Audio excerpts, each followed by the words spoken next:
Hello दोस्तों, मैं रविंद्र कुमार एक बार पुनः अपने YouTube चैनल पर आपका स्वागत करता हूं। और आज की वीडियो में मैं आपको सिखाऊंगा the birthday party by Harold Pinter के द्वारा। अच्छा, एक चीज़ और है, जब दी बर्थडे पार्टी का नाम आ गया तो हमको ये भी पता होना चाहिए कि दी बर्थडे पार्टी को हम क्यों सीखें, क्योंकि ये नेट के लिए, इंग्लिश नेट में ये बहुत ही इम्पॉर्टेंट टॉपिक माना जाता है। और ज़्यादातर बार जो है, जो पेपर सेटर होते हैं, ये चैप्टर पेपर सेटर्स के लिए, एग्जामिनर्स के लिए हमेशा पसंद का रहा है। इसीलिए हम दी बर्थडे पार्टी को बेहतरीन तरीके से स्टडी करेंगे। अगर हम हेराल्ड पिंटर की बात करते हैं तो हेराल्ड पिंटर का जो जन्म हुआ था वो 10 अक्टूबर 1930 को, और इनकी मृत्यु हो गई थी वो 24 दिसंबर 2008 को। और हेराल्ड पिंटर के बारे में एक महत्वपूर्ण जानकारी ये है कि इनको नोबेल प्राइज़ दिया गया था लिटरेचर के लिए 2005 में। ठीक है, तो दी बर्थडे पार्टी बहुत ही इंटरेस्टिंग प्ले है जो कि 3 एक्ट में बटा हुआ है, और इस प्ले को पब्लिश करवाया गया था 1957 में, 1957 में। अगर हम बात करते, थोड़ा सा हेराल्ड पिंटर के बारे में ही बात करेंगे। हेराल्ड पिंटर जो है वो जन्म तो हमने बता ही दिया था कि 10 अक्टूबर 1930 को हैकने, लंदन, इंग्लैंड में हुआ था। और इनकी जो मृत्यु हुई थी वो कहाँ हुई थी, अगर हम 24 दिसंबर 2008 को, यानी कि ये 78 वर्ष की आयु में एक्टन, लंदन, इंग्लैंड में इनकी मृत्यु हो गई। ठीक है, और एक चीज़ इनके बारे में कि नेशनैलिटी क्या थी, ये एक ब्रिटिश पोइट थे। ओके, और किस समय के, 1947 से 2008। अगर हम बात करें कि इनके नोटेबल अवार्ड्स कौन से हैं, प्रशंसनीय अवार्ड की अगर हम बात करें तो कंपेनियन ऑफ ऑनर इनको 2002 में दिया गया था। और इससे पहले भी मैं बता चुका हूँ कि इनको नोबेल प्राइज़ इन लिटरेचर जो है वो 2005 में, यानी कि 2005 में दिया गया था। लीजियन दी ऑनरर का अवार्ड इनको 2007 में, और डेविड कोहेन प्राइज़ इनको 1995 में दिया गया। अर्थात, और इनका ऑक्यूपेशन जो था, इनका मुख्य व्यवसाय था हेराल्ड पिंटर का, वो ज़्यादातर नाटक लिखा करते थे, स्क्रीन राइटर और एक्टर थे। ओके, थिएटर डायरेक्टर, पोइट, ये इनका क्या था, व्यवसाय था। ठीक है, तो अब हम इनका अगर हम बात कर लेते हैं कि कंपेनियन ऑफ ऑनर से भी इनको दिया गया था 2002 में। ओके, और लॉरेंस ओलिवर के लिए अवार्ड मिला था, लॉरेंस ओलिवर अवार्ड इनको मिला था 1996 में। इनकी पत्नी का नाम जो था वो बायबन मर्चेंट और लेडी एंटोनिया फ्रेजर था। ठीक है, तो अगर हम इनकी बात करें, इनके एक बच्चा भी था। तो ये तो थोड़ा सा बेसिक जानकारी थे हेराल्ड पिंटर के बारे में, थोड़ा सा संक्षिप्त और ब्रीफ में हमने आपको बता दिया। चलो अब हम सीखते हैं जो है दी बर्थडे पार्टी के बारे में। थोड़ा सा बर्थडे पार्टी को जब भी हम शुरुआत करते हैं तो उसमें कैरेक्टर्स की बात आती है। ये एक प्ले तो है ही है 3 एक्ट का, जिसमें हम एक्ट वाइज पूरा का पूरा इसकी हिंदी की समरी को समराइज करेंगे। क्लियर है? तो इसमें जो कैरेक्टर है वो मुख्य कैरेक्टर इसमें क्या है, इन्हीं के इर्द गिर्द पूरी की पूरी कहानी घूमती रहती है। मेग है, पीटे है, स्टैनले है, ओके, लुलू है, और मैकन तथा गोल्डवर्ज है। मेग और पीटे जो 2 लोग हैं ये, ओके, ये दोनों मेग और पीटे जो हैं वो क्या है, हस्बैंड वाइफ हैं। कौन है, हस्बैंड वाइफ हैं। और स्टैनले इनके यहाँ कई सालों से किराए पर रहता है। लुलू जो है वो मैग और पीटे जो बोर्ड हाउस, यानी कि बोर्डिंग हाउस के जो है लैंडलॉर्ड हैं, मालिक हैं, वो लुलू जो है वो उनकी पड़ोसी है, जिसकी उम्र लगभग 20 साल की है। और मेग तथा पीटे की उम्र लगभग 60 साल की है। यहाँ पर स्टैनले जो है वो इनके यहाँ टेनेंट, यानी कि किराएदार है। तथा अगर हम बात करें नेक्स्ट इसमें मैकम और गोल्डवर्ज की, तो ये दोनों जो हैं वो आयरलैंड के सिपाही दिखाए जाते हैं। कहाँ के, आयरलैंड के सिपाही। तो आगे अगर हम बात करें इन्हीं में, तो मेग पीटे, अब तो ये याद रहेगा, देखो कभी कभी हमारा नेट के एग्जाम में ही पूछ लिया जाता है कि मेग जो है वो कौन से प्ले का कैरेक्टर है, या पीटे, स्टैनले, गोल्डबर्ग, मैकम, लुलू, ये सभी कैरेक्टर्स कौन से प्ले में हैं, तो हमें इनके बारे में बेहतरीन तरीके से पता होना चाहिए। अब जब हम बात करते हैं जिस एक्ट की ये शुरुआत होती है, एक्ट फर्स्ट की अगर हम बात करें तो इनके बारे में तो हमने बता दिया, दोनों क्या है, मेग और पीटे दोनों पति पत्नी हैं, और जो स्टैनले है वो अपनी पत्नी का कातिल है, कत्ल करने के जुर्म में वो इनके यहाँ छुप करके रह रहा है, और इन्हीं को गिरफ्तार करने के लिए कौन आता है, मैकम और गोल्डबर्ग आते हैं, जो कि दोनों आयरलैंड के सिपाही हैं। अब हम तुम्हें थोड़ा सा संक्षिप्त में हमने आपको इसके बारे में जानकारी दे दी, दी बर्थडे पार्टी के बारे में। बहुत ही इंटरेस्टिंग और प्यारी सा कहानी बनने वाली है, इसको बहुत बेहतरीन तरीके से डिस्क्राइब किया जाएगा। तो देखो एक्ट और सीन वाइज हम समरी को डिस्क्राइब करेंगे, जिसमें एक्ट फर्स्ट की बात करेंगे। एक्ट फर्स्ट की जो है शुरुआत कहाँ से होती है, एक चीज़ बहुत ध्यानपूर्वक समझना, कोई किसी तरीके की दिक्कत नहीं आनी चाहिए। अगर हम एक्ट फर्स्ट की बात करते हैं तो एक्ट फर्स्ट में देखिएगा मेग जो है, एक्ट फर्स्ट में होता क्या है बेसिकली कि जो शुरुआत होती है वो बोर्डिंग हाउस से होती है, यानी कि स्टैनले मैग के बोर्डिंग हाउस में ठहरता है। पहले इंग्लैंड में क्या होता था, बोर्डिंग हाउस में किराए पर रहने के लिए मकान दिया जाता था। तो जो स्टैनले है वो मैग और पीटे के ये जो बोर्डिंग हाउस है, इस बोर्डिंग हाउस में क्या करता है, ठहरता है। इस बोर्डिंग हाउस में ठहरता है कौन, स्टैनले ठहरता है किसके बोर्डिंग हाउस में, मेग और पीटे। मेग और पीटे दोनों हस्बैंड वाइफ हैं, और ये अपनी वाइफ का कत्ल करके यहाँ पर बोर्डिंग हाउस में रहने के लिए आता है। तो हम थोड़ा सा डिस्क्राइब करते हैं इसके बारे में, देखिएगा कि किस तरीके से इसको बताते हैं। जैसे ही नाटक आरंभ होता है तो हम मैग और उसके पति पीटे को वार्ता करते हुए देखते हैं। दोनों की आयु लगभग 60 वर्ष की है। दोनों के मध्य वार्ता बिल्कुल तर्क संगत एवं समयानुकूल नहीं है। किसके मध्य, मैग और पीटे की दोनों के मध्य वार्तालाप हो रहा है यहाँ पर, ठीक है। वास्तव में वार्ता जो इनकी है दोनों के मध्य की बिल्कुल भी व्यर्थ की बातों को लेकर के हो रही है, ऐसी फालतू की बातों को लेकर के हो रही है। मैग पीटे को नाश्ता देती है।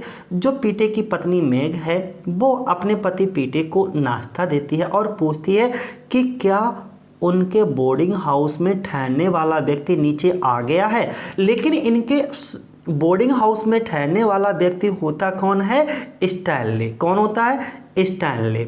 मैग एवं पीटे के बोर्डिंग हाउस में स्टैनले बेवर नाम का व्यक्ति, कौन, फिर रिपीट करता हूँ, स्टैनले बेवर नाम का व्यक्ति, यानी कि ये वाला व्यक्ति जो है स्टैनले बेवर नाम का व्यक्ति, ये वाला व्यक्ति जो है वो बोर्डिंग हाउस में यहाँ पर ठहरा हुआ है। तो देखिएगा यहाँ से डिस्क्राइब करते हैं, जो कि अब बोर्डिंग हाउस की थोड़ी सी स्थिति बताते हैं कि ये कहाँ पर है।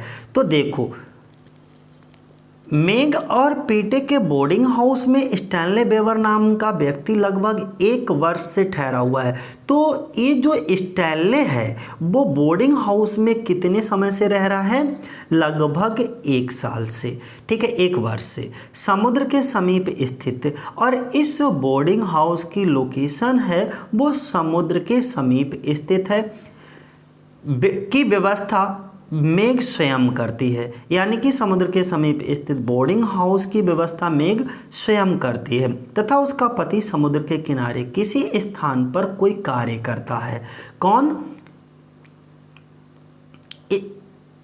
किसकी हम बात कर रहे हैं, पीटे की बात कर रहे हैं। वास्तव में वह डॉग चेयर अटेंडेंट है। कौन है, डॉग चेयर अटेंडेंट। फिर रिपीट करते हैं, डॉग चेयर अटेंडेंट।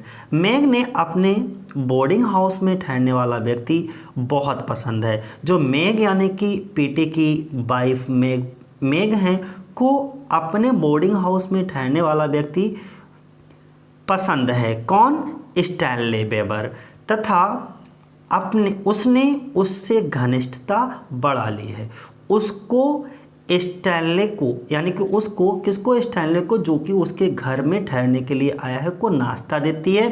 नाश्ता देने तथा उसके लिए ऊपर के कमरे में चाय का कप ले जाने में एक प्रकार का आनंद आता है। तो हमने देखा ही होगा, जब हमारा इंटरेस्ट किसी भी व्यक्ति के अंदर बढ़ता चला जाता है ना, तो किसी न किसी बहाने हमें उससे मिलने का मौका चाहिए। ओके, तो ये क्या करती थी कि स्टैनले वेबर इसके मकान के बोर्डिंग हाउस के ऊपर रहता था और ये उसको कभी नाश्ता बुलाने के लिए बुला करके लाती थी, कभी चाय का कप लेकर के उसके ऊपर के रूम में चली जाती थी। कौन, मैग। इसे बहुत, ये काम करने में उसको बहुत आनंद आता था, बहुत खुशी मिलती थी मन में। मैग को अपने बोर्डिंग हाउस पर भी गर्व है, यानी कि अपने घर को देखकर भी बहुत आनंदित होती है, तथा उसका दावा है कि उसके बोर्डिंग हाउस का नाम सरकार द्वारा स्वीकृत बोर्डिंग हाउस की लिस्ट में है, या सरकार के द्वारा जितने भी बोर्डिंग हाउस होते हैं उसमें स्वीकृत लिस्ट में है। मैग का स्टैनले के प्रति व्यवहार शंकापूर्ण है। जो मैग है वो स्टैनले के प्रति उसका जो बिहेवियर है वो बहुत ही डाउटफुल है। एक और तो वह उसके लिए मातृत्व की भावना दिखाती है, परंतु दूसरी ओर उसकी इच्छा स्टैनले की मिस्ट्रेस यानी कि रखैल बनने की है, या फिर वह पहले से ही उसकी मिस्ट्रेस है। अतः हम कह सकते हैं कि उसकी स्थिति मदर कम मिस्ट्रेस जैसी है। ओके, किसके जैसी है, मदर कम मिस्ट्रेस जैसी है, जबकि स्टैनले को उससे वार्ता करने का तरीका कुछ अस्पष्ट है। स्टैनले, अब दूसरे पॉइंट की बात करते तो यहाँ पर इतना समझ आ गया होगा कि बर्थडे पार्टी, इनका कुछ समय के लिए बर्थडे पार्टी भी ऑर्गेनाइज होती है वहाँ पर। ओके, और इसके बाद में इनको गिफ्ट में एक ड्रम भी दिया जाता है। अभी हम कहानी को लेकर के चलेंगे। फिलहाल हमने पहली कहानी आपको डिस्कस की है। फर्स्ट पॉइंट हमने बता दिया था कि किस तरीके से वो यहाँ पर रहने के लिए आता है। कौन, स्टैनले लॉज इन मैक्स बोर्डिंग हाउस। अब दूसरा पॉइंट अगर हम डिस्कस करें तो यहाँ पर देखिएगा कि Stanley an ex pianist out of job at present. अब यानी कि प्रेजेंट समय में अगर हम बात करें तो जो स्टैनले एक पूर्व पियानो बजाने वाला था, मैं पहले भी बता चुका हूँ। ओके, पियानिस्ट है ये, तो ये पियानो बजाया करता था, परंतु वर्तमान में ये बिल्कुल भी क्या है, बेकार है। कौन, स्टैनले। तो देखो सेकेंड पॉइंट को हम डिस्कस करेंगे। स्टैनले के बारे में हम बताएंगे कि स्टैनले पहले कौन था, पियानिस्ट था, लेकिन अब ये बिल्कुल भी बेकार है। तो यहाँ पर हम बात करें किसकी, इसकी बात करते हैं, स्टैनले की बात करते हैं। तो स्टैनले हमको यहाँ पे क्लियर करेगा कि मैग उन दिनों की याद करती है। ये जो मैग है ना, वो उन दिनों का याद करती है, उन दिनों के बारे में देखती है, उन दिनों के बारे में सोचती है जब स्टैनले समुद्र के किनारे नहाने वाले पर्यटकों के मनोरंजन के लिए पियानो बजाता था। कौन,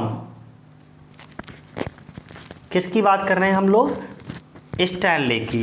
यानी कि समुद्र के किनारे नहाने वाले पर्यटक, जो जितने भी पर्यटक आते थे उनके मनोरंजन करने के लिए ये क्या करता था, वहाँ पर पियानो बजाता था।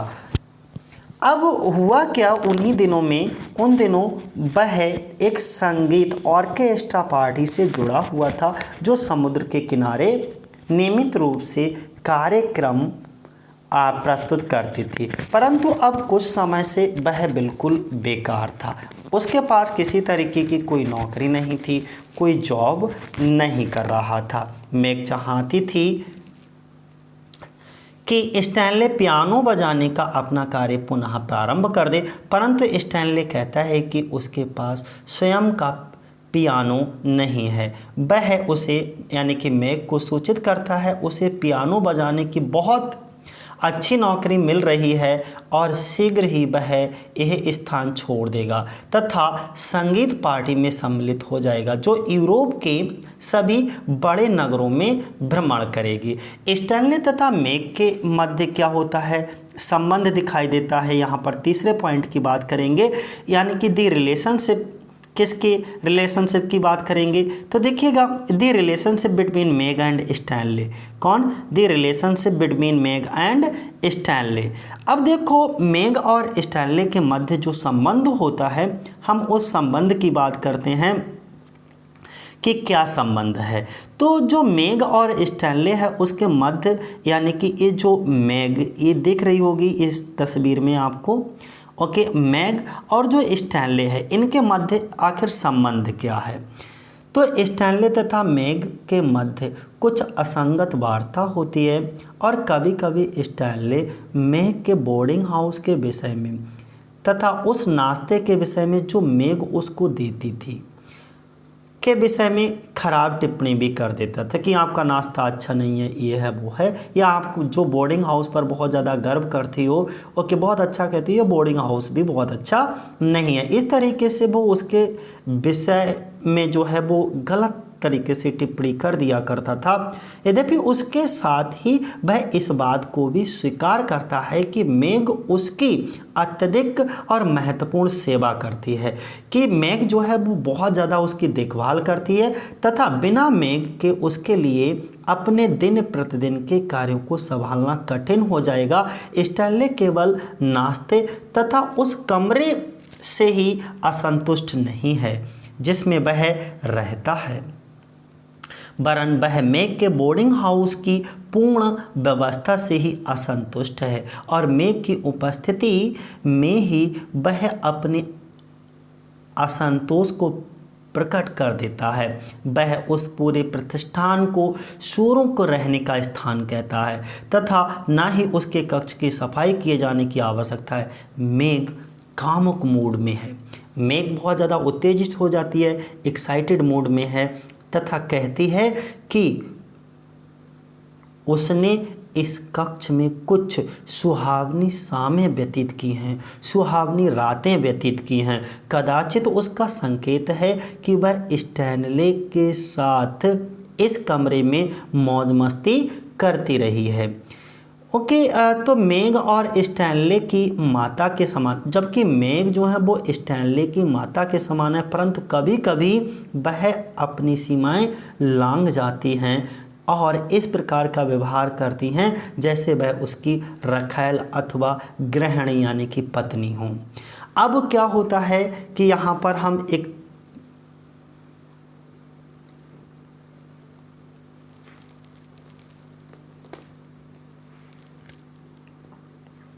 अब यहाँ पर क्या होता है कि कुछ स्टैनले पियानो बजाने वालों के रूप में अपने अतीत के अनुभवों का वर्णन करता है। अर्थात हम यहाँ पर डिस्कस करेंगे नेक्स्ट पॉइंट को, जो स्टैनले है वो lodge Saint Max boarding house तो हो ही गया था। अब नेक्स्ट यानी कि Stanley gives an account of his past experience as a pianist. Okay, तो देखिएगा स्टैनले पियानो बजाने वाले के रूप में अतीत के मध्य के अनुभवों का वर्णन करता है। मेग स्टैनले को सूचित करती है कि उसको अपने बोर्डिंग हाउस में 2 अतिथियों के आने की संभावना है। स्टैनले इस समाचार से चकित हो जाता है और पूछता है कि वह 2 आगंतुक कौन हैं तथा वे इस बोर्डिंग हाउस में क्यों आना चाहते हैं। मेग बताती है कि वे व्यक्ति उसके पति पेटे, जो उसका पति पीटे को समुद्र के किनारे मिले थे तथा उन्होंने उससे प्रार्थना की थी कि क्या वह उनकी इस नगर में ठहरने हेतु किसी स्थान के तलाशने में सहायता कर सकता है।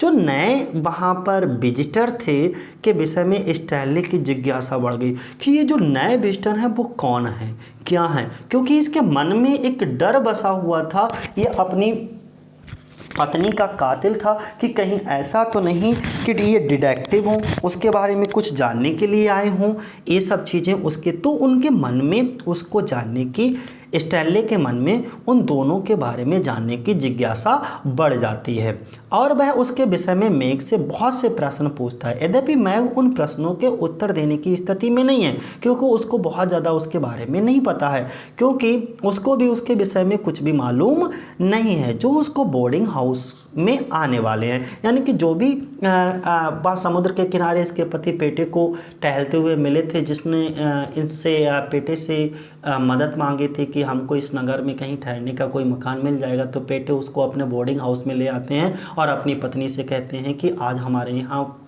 कुछ नए किराएदार रहने के लिए आएंगे। तभी मेघ जो है वो स्टैनले से कहती है कि आज हमारे यहाँ 2 नए आगंतुक आ जाएंगे। तो इस तरीके से वार्तालाप होता है, लेकिन उसको बहुत ज़्यादा उनके बारे में पता नहीं होता। स्टैनले मेघ को सोलो म्यूजिकल कंसर्ट के विषय में बताता है, जो प्रोग्राम उसके एक अवसर पर लंदन की जो लोअर एडमोनिशन लोकेलिटी में किया था। ओके, वह कहता है कि उसका संगीत का प्रोग्राम अत्यधिक सफल रहा था, परंतु जब दूसरे अवसर पर उसने वही प्रोग्राम दूसरी बार करना चाहा तो वह पूर्णतया असफल रहा। लेकिन इससे जो कुछ लोग थे वो बहुत ज़्यादा ही क्या हो गए थे, असफल हो गए थे। अगर हम बात करें इससे, तो इसी तरीके से वो इनके बारे में सोचते रहे कि वह पूर्णतया असफल रहा था। कुछ लोग इससे क्रोधित हो गए और उन्होंने ऐसी व्यवस्था की वह संगीत का विवरण यानी कि प्रोग्राम नहीं कर सके। यह लोग उसको अपमानित करना तथा उसको झुकाना चाहते थे, परंतु स्टैनले के इस विवरण से मेघ यह नहीं समझ पाती कि दूसरी बार स्टैनले के विरुद्ध क्यों हो गए।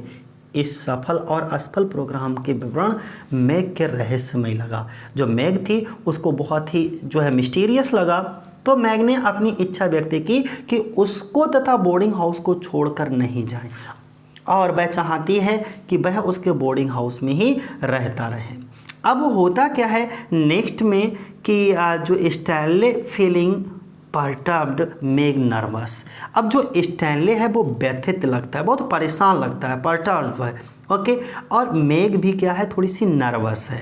अब देखिएगा 2 नए जो मेहमान आ रहे हैं उसके बोर्डिंग हाउस में, जो कि ओके आने की सूचना स्टैनले के मस्तिष्क में, जो स्टैनले होता है उसके मन की शांति को क्या कर देता है, भंग कर देता है। स्टैनले मेघ से बदला लेने के लिए कुछ लोगों का संक्षिप्त विवरण देता है।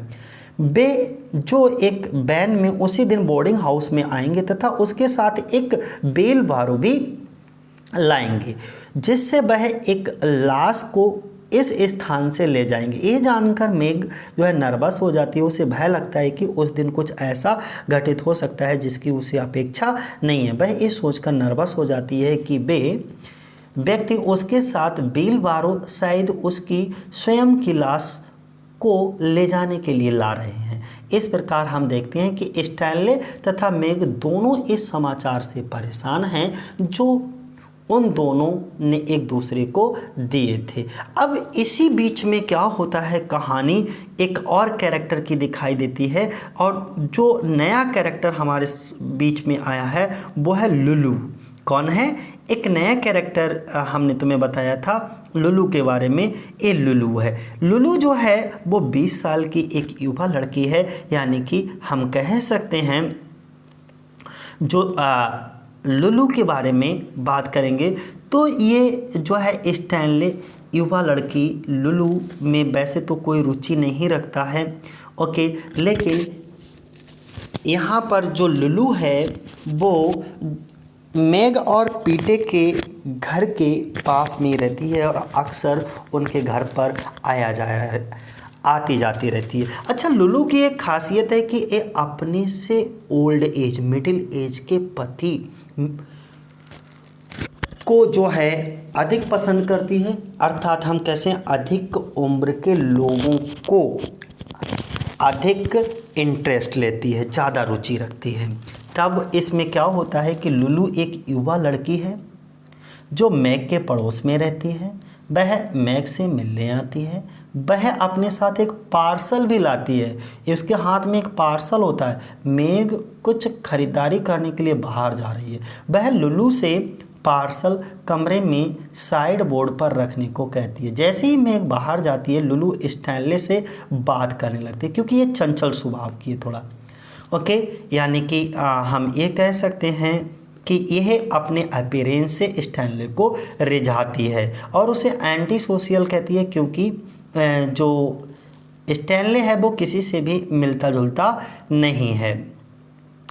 और वह जो पैकेट साथ में लेकर के आती है वह उसको स्टैनले को दे करके वहाँ से चली जाती है और उसको आकर्षित तो करने का प्रयत्न करती है अपने फिजिकल ब्यूटी से, ओके, उससे मित्रता करने हेतु उत्सुक दिखाई पड़ती है, परंतु स्टैनले उसमें तनिक भी रुचि नहीं लेता है और स्टैनले है वो लुलू में जरा सी भी रुचि नहीं दिखाता। अतः लुलू वहाँ से चली जाती है कि स्टैनले पास आउट है, बेकार है एकदम। अब यहाँ पर एंट्री होती है दो और लोगों की। अब दो और लोग कौन हैं? यहाँ पर मैकम और गोल्डबर्ग की एंट्री होती है। किसकी एंट्री दिखाई जाती है? मैकम और गोल्डबर्ग की एंट्री दिखाई जाती है। ये दोनों आयरलैंड के सिपाही हैं। ये दोनों कौन हैं? आयरलैंड के सिपाही हैं। जो दो लोग उसके घर में रहने के लिए आते हैं किसके? स्टैनले वेबर की जासूसी करने के लिए। उसमें उन दोनों का नाम होता है, एक का नाम मैकम और दूसरे का नाम होता है गोल्डबर्ग। ये इसमें जो अगर हम बात करें कि जो गोल्डबर्ग है उसकी उम्र 50 साल की है और जो मैकन है उसकी उम्र जो है वो 30 साल की है। दोनों आपस में बातें कर रहे हैं, अर्थात जो हम कह सकते हैं कि इस तरीके से को जो गोल्डबर्ग और मैकम एक अनुबंध तथा सौंपा हुआ कार्य करने के लिए आते हैं। हम पहले भी बता चुके हैं कि दोनों अपेक्षित अतिथि यानी कि बोर्डिंग हाउस में आते हैं, जैसा कि पहले बताया जा चुका है। हम भी इसको क्लियर कर चुके हैं कि मेघ बाहर गई हुई है, स्टैनले के पीछे के दरवाजे से बाहर चला जाता है। दोनों व्यक्ति बोर्डिंग हाउस में प्रवेश करते हैं तथा आराम से बैठ जाते हैं। उन दोनों जो नए विजिटर होते हैं का नाम, एक का नाम हम बता चुके हैं गोल्डबर्ग है और दूसरे का नाम क्या है? मैकन है। गोल्डबर्ग एक यहूदी है, ओके, जाति से, और वह 50 साल की आयु का है तथा मैकम एक आयरलैंड का वासी है तथा उसकी आयु जो है वो 30 वर्ष की। ये दोनों बातें करने लगते हैं। मैकम गोल्डबर्ग को नट कहकर संबोधित करता है, जो गोल्डबर्ग का प्रथम नाम प्रतीत होता है। मैकम अतीत में उसके प्रति गोल्डबर्ग द्वारा दिए गए उपहारों के लिए कुछ जो उसको धन्यवाद देता है। ऐसा प्रतीत होता है कि दोनों व्यक्तियों के यहाँ किसी संगठन ने किसी कार्य को पूरा करने हेतु भेजा है। डैट मीन्स ये दोनों आयरलैंड के जो है सिपाही थे और स्टैनले वेबर को गिरफ्तार करने के लिए आए थे, क्योंकि ये अपनी पत्नी के कातिल था और उसी के जुर्म में इनको गिरफ्तार होना था। अब क्या हुआ कि वो अपना कार्य पूरे करने के लिए उसी घर में आ जाते हैं। गोल्डबर्ग स्टैनले के जन्मदिन पार्टी का प्रस्ताव रखता है। तभी क्या होता है कि उसकी जन्मदिन पार्टी के बारे में पता चलता है तो गोल्डबर्ग जो है वो स्टैनले से कहता है कि चलो बर्थडे पार्टी रखी जाए। तो ये जो बर्थडे पार्टी रखती है तो वहाँ पर देखो इस तरीके से बर्थडे पार्टी खूब चलेगी। पूरे घर में बर्थडे पार्टी मनाई जाती है। यहाँ पर सभी होते हैं, स्टैनबर्ग होता है, मैकन होता है, ओके, गोल्डबर्ग होता है। स्टैनले की बर्थडे पार्टी में सभी होते हैं। तो जब ये सभी होते हैं तो इसी मध्य खरीदारी करके लौट आती है मेघ जो है, और दोनों जो दो विजिटर्स आए थे, दोनों अतिथि आए थे आयरलैंड के, मैकम और गोल्डबर्ग, ओके, ये दोनों से क्या करता है कि वार्तालाप करने लगती है और इसके बाद जो उसके वर्तमान किराएदार तथा स्टैनले के विषय में सभी प्रकार के प्रश्न पूछते हैं। मेंग उसको बताती है कि वर्तमान में जो उसके यहाँ ठहरा हुआ है उसका नाम स्टैनले वेबर है और वह यहाँ लगभग 1 वर्ष से ठहरा हुआ है। मेग ये भी बताती है कि आज जो है वो स्टैनले का जन्मदिन है। गोल्डबर्ग जो है वो हंसमुख स्वभाव का है, हमेशा मौज मस्ती के मूड में रहता है, तो उसने कहा क्यों ना स्टैनले की बर्थडे पार्टी की मौज मस्ती ले ली जाए। तो गोल्डबर्ग प्रस्ताव रखता है कि इस अवसर पर स्टैनले को एक पार्टी दे। ओके, गोल्डबर्ग वचन देता है कि पार्टी के लिए आवश्यक व्यवस्था कर ली जाए। मेग स्टैनले को पार्टी देने का विचार से अति जो है वो बहुत ज़्यादा खुश हो जाती है। वह कहती है कि वह अपने पार्टी ड्रेस पहनकर पार्टी में आएगी। उन वस्त्रों को उसने इसी अवसर के लिए सुरक्षित रखा, जैसे हम लोग नहीं अपने नए नए वस्त्रों को संदूक में छुपा करके सेब अलमारी में रख देते हैं, वैसे ओके। और जब कहीं जाना होता है एकदम किसी भी शादी पार्टी या विवाह समारोह में जाना होता है तो अपने आप को ऐसे डेकोरेट करके जाते हैं कि बस पूरा का पूरा पार्टी जो है हमको ही देख रहा होगा। तो वैसे यहाँ पर कुछ ऐसी उसकी भी मानसिकता थी, ऐसी मेंटेलिटी, इसी मेंटेलिटी के साथ उसने भी कुछ ऐसा ही सोच रखा था। यह भी सहमति बन जाती है कि पड़ोस की जो रहने वाली 20 साल की एक युवा लड़की थी जिसका नाम था लुलू को भी पार्टी में शामिल करने के लिए निमंत्रण भेजा जाए। अब मेग का स्टैनले को जन्मदिन का उपहार, जो मैग होती है ओके, वो स्टैनले को उसके जन्मदिन पर क्या उपहार देती है। ये क्वेश्चन आपके 2013 के नेट के एग्जाम में पूछा गया है कि मैग के द्वारा स्टैनले को उसके जन्मदिन पर कौन सा उपहार दिया गया। दोनों व्यक्तियों को ऊपर के कमरे में भेज दिया जाता है जो उन्हीं के लिए सुरक्षित रखा गया है। अब उसको उपहार क्या क्या मिलता है, देखो हम बात करेंगे उसकी। तो यहाँ पर अगर हम बात करें मैग की, दोनों व्यक्ति को ऊपर के कमरे में भेज दिया जाता है जो उन्हीं के लिए सुरक्षित रखा गया है। उसके बाद स्टैनले आता है तथा नव आगंतुकों के विषय में बहुत से प्रश्न पूछता है। मैग उसको बताती है कि आज उसका यानी कि स्टैनले का जन्मदिन है और उसको देने के लिए वह एक उपहार लेकर आई है। स्टैनली को ये जानकर बड़ा सुखद आश्चर्य होता है, बड़ा आनंद आता है, बड़ा मजा आता है कि आज उसका जन्मदिन है। और वैसे भी किसी का भी अगर जन्मदिन होता है, बर्थडे होता है, तो 2-3 दिन से पहले तैयारी करना शुरू कर देते हैं, यानी कि मस्ती मस्ती होगी अब, ठीक है। तो यहाँ पर क्या हुआ, मैग उस पार्सल को खोलती है जो लुलू साइड बोर्ड पर रख गई थी। वह उसमें से एक ढोल निकालती है, यानी कि एक ड्रम को निकालती है। तो अब अगर आपसे एग्जाम में पूछा जाए कि मैग के द्वारा स्टैनले को उसके जन्मदिन पर, बर्थडे पार्टी पर कौन सा उपहार दिया गया, कौन सा गिफ्ट और प्रेजेंट दिया गया, तो ड्रम दिया गया था। क्या दिया गया था, ड्रम, याद रखिएगा हमेशा के लिए। क्लियर है डियर। अब नेक्स्ट, ढोलक इसलिए दिया, अब देखो बालकों के लिए बनाया गया एक खिलौने जैसा ढोलक है। मैग ने स्टैनले को उपहार में ढोलक इसलिए दिया क्योंकि उसके पास बजाने के लिए पियानो नहीं है। स्टैनले ढोलक को गर्दन में लटका लेता है, ढोलक को गर्दन में लटका लेता है तथा ड्रम स्टिक से उसे बजाने लगता है। पहले उसे वह धीमी ताल पर धीरे धीरे बजाता है मज़े से, और फिर वह मज़े से चारों ओर चक्कर लगाते हुए, नाचते, घूमते, कूदते, फांदते हुए बजाने लगता है।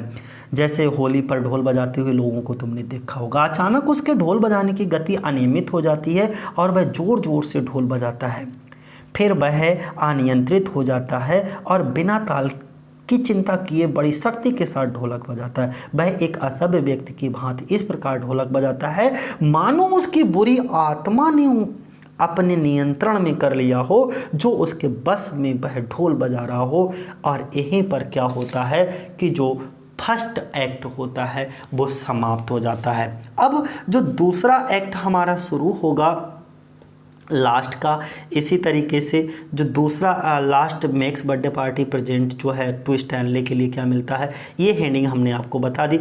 अब इसमें लास्ट हम जो सेकेंड प्ले में हम आपको सेकेंड पार्टी दी बर्थडे पार्टी सीन पूरा समझाएंगे कि मैकन स्टैनले को प्रस्तावित बर्थडे पार्टी के विषय में बताता है, यानी कि पूरा बर्थडे पार्टी किस तरीके से जश्न मनाया जाता है, क्या होता है, वो हम अपनी अगली वीडियो में बताएंगे, यानी कि एक्ट सेकेंड डेट में। और आज की वीडियो अगर आपको, और ये वीडियो आपके नेट के लिए ओके बहुत ही इम्पॉर्टेंट है। इसकी पहले स्टोरी को बहुत अच्छे से समझिएगा, एक बार सुन लीजिएगा आराम से, पेशेंस के साथ, धैर्य के साथ। और इसके बाद जब हम first act, second act, third तीनों वीडियोस बर्थडे पार्टी के ऊपर बना करके अपलोड कर देंगे। इसके बाद हम इसके लगभग 30 से 40 नहीं तो लगभग 50 ऑप्शनल क्वेश्चन लेकर के आएंगे और आपको बेहतरीन तरीके से फिर समझाएंगे। उम्मीद करते हैं कि फिर बर्थडे पार्टी से किसी भी तरीके का कुछ भी क्वेश्चन चाहे हमारा टीजीटी, केबीएस, नेट, सेट, कहीं पर भी, टीजीटी, पीजीटी, कहीं पर भी कुछ भी पूछा जाए, हम अपने क्वेश्चन को देने में सफल होंगे। तो अगर आपको हमारा ये वीडियो पसंद आया हो तो एक काम ज़रूर करना, कि लाइक शेयर कमेंट और सब्सक्राइब ज़रूर कर देना, क्योंकि अगर हम आपके लिए इतना मेहनत करते हैं और उसके बदले में हम आपसे कुछ भी नहीं चाहते, सिर्फ एक लाइक शेयर और कमेंट चाहते हैं। ये आपका कमेंट जो है वो हमको मोटिवेट करता है अच्छे से अच्छी वीडियो बनाने के लिए, बेहतर तरीके से वर्कआउट करने के लिए। ओके, तो अगर आपको ये वीडियो अच्छा लगे तो ये कमेंट ज़रूर करिएगा, और अगर आपको किसी भी तरीके से ये वीडियो अच्छा नहीं लगा हो तो हमको ये भी बताइएगा कि हमको अभी भी क्या सुधार करने की ज़रूरत है। ओके, हमें इस अपने सुझाव जो है ज़रूर दीजिएगा, क्योंकि आपके सुझाव ही मेरे वीडियोज़ को बेहतर बना सकते हैं। तो धन्यवाद जी, जय हिंद जय भारत। और लास्ट में हम यही कहेंगे कि लगातार हमारी वीडियोज़ को देखते रहिएगा। Thanks for watching.